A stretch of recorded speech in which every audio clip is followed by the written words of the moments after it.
राज्यभरात धुलीवंदन साजरं होत आहे आणि धुलीवंदनाच्या पार्श्वभूमीवरती सकाळच्या प्रहरामध्ये रंगपंचमी धुलीवंदन साजरं केल्यानंतर जे मटण प्रेमी आहेत ते मटणाच्या दुकानावरती गर्दी करत असल्याचं पाहायला मिळतं आहे। सध्या आपण वरळीतल्या मार्केटमध्ये दृश्य पाहतो आहोत। मटणाच्या दुकानावरती मुंबईकरांनी मटण खरेदीसाठी ही गर्दी केल्याचं पाहायला मिळतं आहे। मटण आणि चिकन खरेदीसाठी सुद्धा मोठ्या प्रमाणामध्ये अनेक मुंबईकर जे आहेत ते जवळच्या शॉपवरती जाऊन ते खरेदी करत असल्याचं पाहायला मिळतं आहे।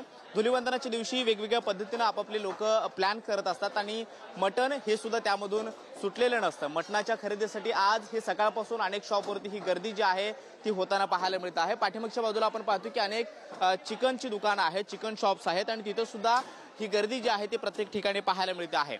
दादर, वरळी आणि माहीम या भागात प्रामुख्याने मटणाची जी दुकानं आहेत, चिकनची दुकानं आहेत, तिथे सुद्धा मुंबईकर जे आहेत ते धुलीवंदनाच्या पार्श्वभूमीवरती आपापल्या पद्धतीचा बेत तयार करून मटण खरेदी करताना पाहायला मिळत आहेत। त्यामुळे ही सगळी दृश्य आपण पाहतो की मटणावरती प्रेम करणारे जे मटण प्रेमी आहेत ते मटण खरेदीसाठी सध्या रस्त्यावरती उतरल्याचं पाहायला मिळतं आहे। खास करून मटणाच्या खरेदीच्या बाबतीमध्ये कोल्हापूरकरांचं नाव घेतलं जातं। मात्र आता मुंबईत सुद्धा अनेक शॉपवरती ही गर्दी जी आहे ती होत असल्याचं पाहायला मिळत आहे।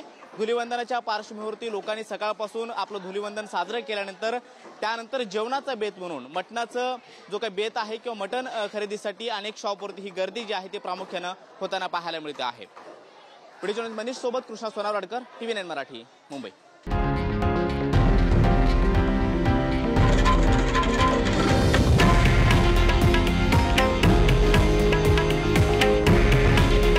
हे आहे देशातील नंबर 1 न्यूज नेटवर्क आणि आपण पाहत आहात TV9 मराठी। काळजी तुमची, हित महाराष्ट्राचं।